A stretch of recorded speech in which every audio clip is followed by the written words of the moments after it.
Back side ఈ neck shape అనేది ఈజీగా ఎలా డ్రా చేసుకోవాలో చూడండి. ఫస్ట్ మనం పైన నెక్ విడ్త్ ఎంత తీసుకుంటాం, కింద దానికంటే ఒక హాఫ్ ఇంచ్ ఎక్కువ తీసుకొని బాక్స్ డ్రా చేసుకోవాలి.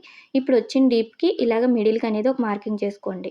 మళ్ళీ ఈ మిడిల్ నుంచి ఇంకొక మార్కింగ్ అనేది మిడిల్‌కి చేసుకోవాలి.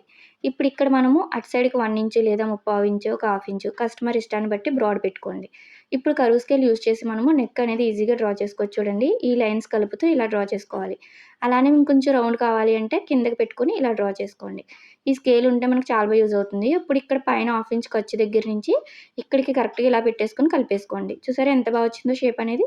ఒకవేళ స్కేల్ లేదు అనుకోండి, పైన మనం ఇక్కడ థ్రెడ్స్ పెట్టుకుంటాం కదా! 2 ½ దగ్గర, 3 దగ్గర మీరు ఎక్కడ థ్రెడ్స్ పెట్టుకుంటారో అక్కడ మార్క్ చేసుకొని, అక్కడి నుంచి మన వైపుకి ఒక హాఫ్ ఇంచ్ అనేది మార్క్ చేసుకొని ఇలా కర్వ్ తీసుకోవచ్చు. ఇలా చాలా ఈజీగా మనం కొత్తవారు కూడా మార్కింగ్ చేసుకున్నారు అంటే పర్ఫెక్ట్‌గా మనకి నెక్ షేప్స్ అనేది వచ్చేస్తాయి. చూసారా ఎంత పర్ఫెక్ట్‌గా వచ్చిందో.